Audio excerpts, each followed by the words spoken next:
The past few weeks we've been talking about refocusing as an organization, one of the major components in new directions for our organization.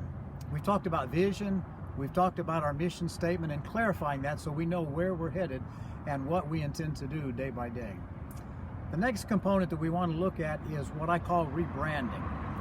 When you think of brands, one of the first things that comes to mind when you see a cup like this with this particular brand on it, Starbucks, you automatically think of coffee, one of the most iconic brands that we have in America today.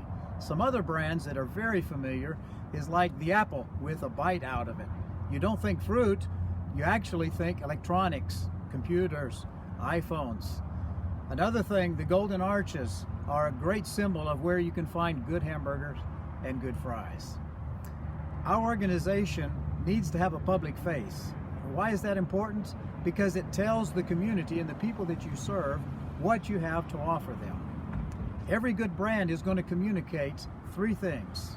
First of all, it's going to communicate identity, who you are. Secondly, it's going to communicate your values, your guiding principles for what you do. And then the third thing, it's going to communicate your purpose, what you intend to do as an organization.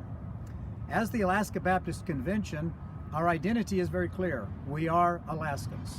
Our values are Baptist values, and that's important. However, when we come to purpose, convention doesn't very well communicate our purpose and why we exist. So I'm wanting to propose a name change for the Alaska Baptist Convention to Alaska Baptist Resource Network. That communicates our identity, it communicates our values, and it tells what our purpose is and what we're about doing. So a part of rebranding is not only renaming, but also finding better ways to communicate in the 21st century, using web-based technology, using internets, using social media to try to get our message out there to people. It's going to involve logos, websites, and even videos like this one to try to communicate to Alaska Baptists who we are and why we exist. I'm not a professional. I'm not an expert in the area of branding, so we're probably going to have to hire somebody to come in and help us with that. But I think that will help put a new face on the Alaska Baptist Convention and allow us to promote who we are, not only to our churches and our church members, but to people outside of our organization and to partners who may want to come alongside of us and help us in this task.